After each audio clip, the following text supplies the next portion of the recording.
Hello दोस्तों, स्वागत है आपका अपने चैनल जीएम स्टडिंग पर। आज की इस वीडियो में हम बात करेंगे BA program fourth semester pol science discipline के एक और इम्पोर्टेंट क्वेश्चन, शीत युद्ध की समाप्ति के उत्तरदायी कारकों का वर्णन कीजिए।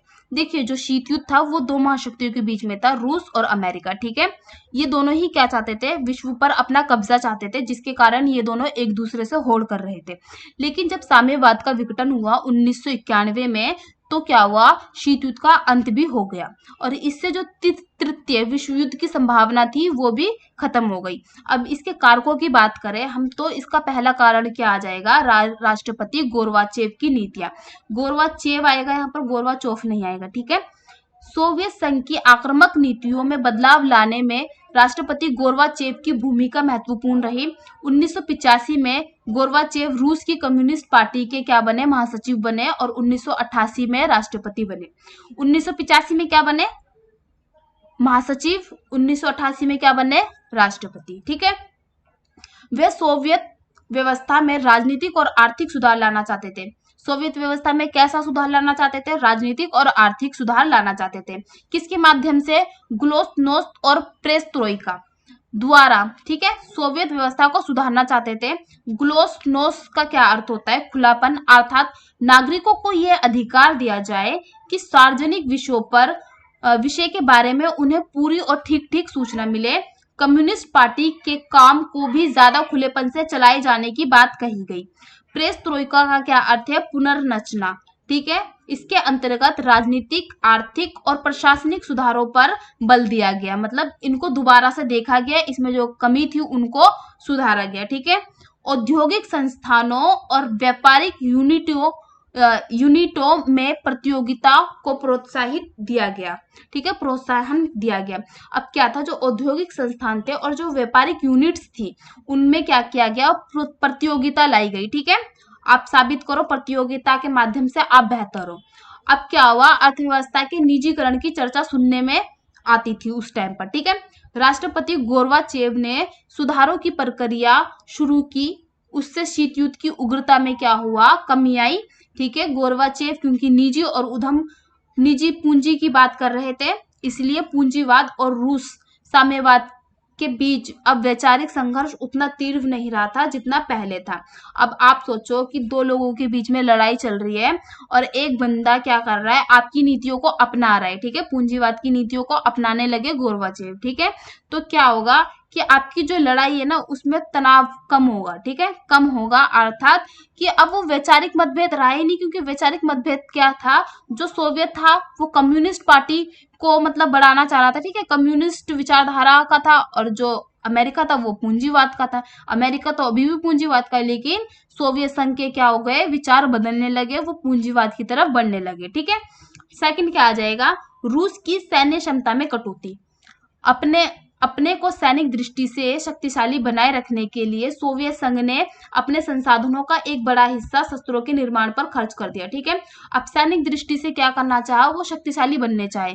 अब बनने के लिए क्या चाहिए, उनको शस्त्र चाहिए, तो उन्होंने क्या करा, अपने संसाधनों का एक बड़ा हिस्सा शस्त्रों पर खर्च कर दिया, क्योंकि सेना किसके माध्यम से काम करते हैं, शस्त्रों के माध्यम से काम करते हैं। ठीक है, तो ये क्या चाह रहे थे कि हमारी जो सैनिक शक्ति है वो शक्तिशाली बने रहे, इसीलिए इन्होंने संसाधनों का एक बड़ा हिस्सा क्या करा, शस्त्रों के निर्माण पर खर्च कर दिया। ठीक है, सोवियत नेता यह भूल गए कि उनके पास उतने संसाधन नहीं थे जितने के अमेरिका या पश्चिम राष्ट्रों के पास थे। ठीक है, उनकी तुलना में सोवियत संघ के पास संसाधन जो थे वो कम थे।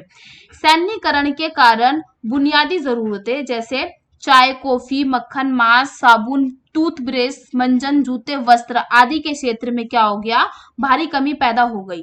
राष्ट्रपति गोरबाचेव ने रूस की सैनिक क्षमता में भारी कटौती की घोषणा कर दी। उन्होंने कहा कि अगले 2 वर्षों के भीतर सैन्य बलों की वर्तमान संख्या में 5 लाख की कमी कर दी जाएगी। ठीक है, क्या होगा कि सैन्य की जो वर्तमान संख्या है उसमें से हम 5 लाख सैनिकों को हटा देंगे, जिससे क्या होगा कि हमारी बुनियादी जरूरतों को पूरा किया जा सके। ठीक है, उनको जो हम सैलरी देते हैं उस सैलरी से हम अपनी बुनियादी जरूरतों को पूरा करेंगे। पूर्वी जर्मनी, चेकोस्लोवाकिया और हंगरी में तैनात 6 टैंक डिवीजन 1991 तक हटा दिए जाएंगे। ये हमारा एक पक्षीय निर्णय है।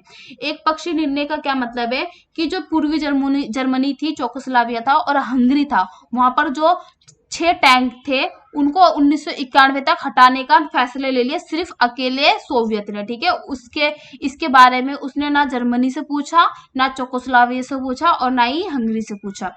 नेक्स्ट कारण क्या आ जाएगा, अफगानिस्तान में सोवियत सेना की वापसी। दिसंबर 1979 में अफगानिस्तान के आंतरिक मामलों में सोवियत हस्तक्षेप से शीत युद्ध की उग्रता में फिर से तेजी आई थी। राष्ट्रपति गोर्बाचेव ने इस मामले में भी साहस और बुद्धिमत्ता का परिचय दिया। 7 मई 1988 को अफगानिस्तान से सोवियत नेताओं की वापसी का क्रम शुरू हुआ और अगस्त 1989 में अंतिम सोवियत सैनिक दस्ते ने भी अफगानिस्तान छोड़ दिया। एक अनुमान के अनुसार 1979 से लेकर 1989 तक सोवियत अफगान युद्ध के दौरान करीब 10 लाख लोग मारे गए और लाखों अफगानियों ने पाकिस्तान व भारत में शरण ले ली। अब नेक्स्ट क्या है, पूर्वी यूरोप, एक मिनट, नेक्स्ट आ जाएगा आपका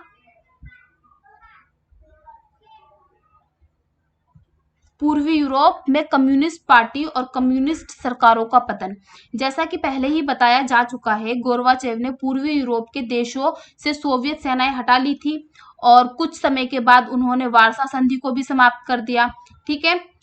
पूर्वी यूरोप के देशों में सोवियत संघ का दबदबा कमजोर हो गया था। लोग वालेसा के एकता आंदोलन ने पूर्वी यूरोप के देशों पर सोवियत प्रभुत्व को सबसे बड़ी चुनौती दी थी। पोलैंड के कम्युनिस्ट शासक सोवियत संघ का समर्थन प्राप्त करने में असफल रहे, ठीक है, क्योंकि राष्ट्रपति गोर्बाचेव तो पहले ही ये निर्णय ले चुके थे कि पूर्वी यूरोप के आंतरिक मामलों में हस्तक्षेप नहीं करेंगे। इन देशों में लोकतांत्रिक बदलाव की हवा चल रही थी, ठीक है, मतलब जो ये देश थे वहां पर ये लोग क्या हो रहे थे, लोकतंत्र की तरफ बढ़ रहे थे। 1990 के अंत तक पूर्वी यूरोप के प्राय सभी देशों ने साम्यवाद का जुआ अपने कंधों से उतार फेंका। इससे शीत युद्ध को समाप्त करने में बड़ी मदद मिली। नेक्स्ट क्या आ जाएगा, जर्मनी का एकीकरण। 1961 में बर्लिन दीवार के निर्माण का कार्य शुरू किया गया। यह बदनाम दीवार 9 नवंबर 1989 को तोड़ दी गई, ठीक है। इससे न केवल पूर्वी और पश्चिमी बर्लिन के बीच आवागमन का द्वार खुल गया, बल्कि जर्मन एकीकरण का आंदोलन भी उठ खड़ा हुआ। गोर्बाचेव तो जून 1989 को ही यह घोषणा कर चुके थे कि हम शीत युद्ध की काली छाया को लांघ चुके हैं और एक नए युग में प्रवेश करने के लिए कृत संकल्प है।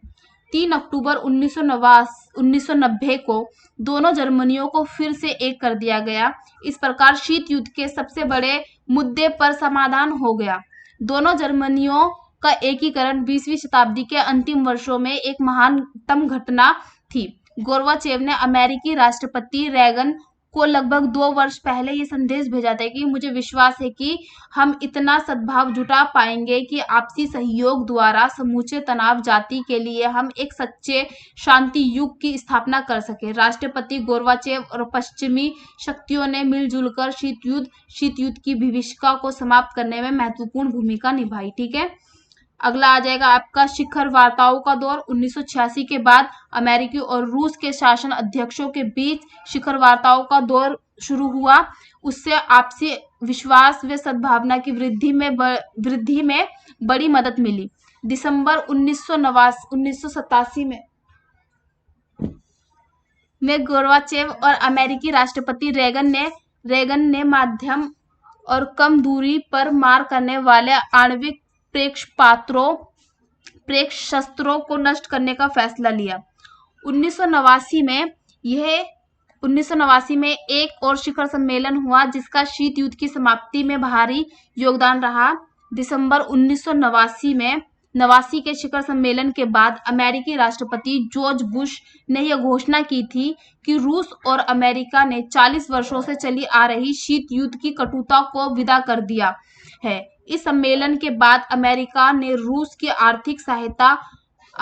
आर्थिक सहायता देने का आश्वासन दिया, ठीक है। अगला क्या है, पेरिस समझौता।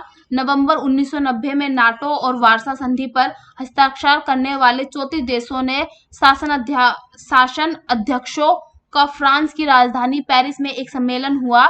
19 नवंबर 1990 को उन्होंने एक ऐतिहासिक संधि पर हस्ताक्षर किए। इस संधि के द्वारा यह उद्घोषणा की गई कि अब ये राष्ट्र एक दूसरे के राजनीतिक प्रतिद्वंदी नहीं है।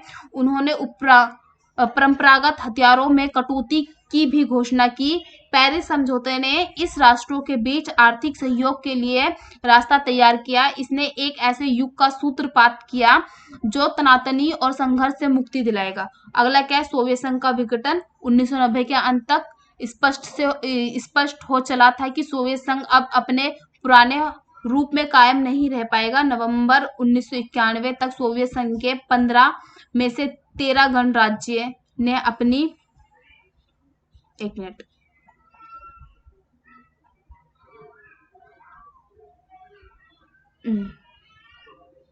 अपनी आजादी की एक तरफा घोषणा कर दी थी। सत्ता पर गोरबाचेव की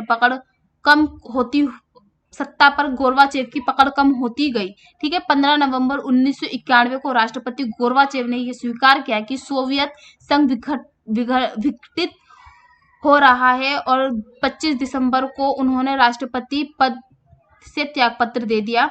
उनके इस्तीफे के साथ 1917 की बोल्शेविक क्रांति के गर्भ में जन्मा पहला कम्युनिस्ट राष्ट्र, एक समय का शक्तिशाली सोवियत संघ, विश्व के मानचित्र से लुप्त हो गया। सोवियत संघ का सबसे बड़ा गणराज्य रूसी गणतंत्र अब रूसी संघ के नाम से जाना जाता है। संयुक्त राष्ट्र संघ की सुरक्षा परिषद का स्थायी सदस्य रूसी संघ माना गया। पुराने सोवियत संघ के सभी अंतर्राष्ट्रीय वादों और दायित्वों को निभाने की जिम्मेदारी अब रूसी संघ की हो गई। ठीक है। सारांश, शीत युद्ध समाप्त हो गया। संयुक्त राज्य अमेरिका अब विश्व की एकमात्र महाशक्ति रह गई, परंतु ये स्थिति बहुत लंबे समय तक नहीं रह सकी। जब कभी कोई देश या 2-3 देशों का कोई समूह सोवियत संघ के विघटन से उत्पन्न शून्यता को भरने की स्थिति में होगा तो शक्ति के लिए इस पद फिर से शुरू हो सकता है। शक्ति के लिए होड़ फिर से शुरू हो सकती है। अतः यह कथन निरर्थक है कि तनाव, संघर्ष और युद्ध सदा के लिए समाप्त हो गए। शीत युद्ध के अंत के स्थानीय या गृह युद्धों को समाप्त नहीं किया, परंतु ये सब ऐसे युद्ध हैं जो सक्रिय उद्देश्य के लिए लड़े जा रहे हैं। ठीक है। तो ये था आपका शीत युद्ध के अंत के क्या कारण थे। तो PDF में टेलीग्राम पर दे दूंगी इसका। ठीक है। तो आप टेलीग्राम को ज्वाइन कर लेना।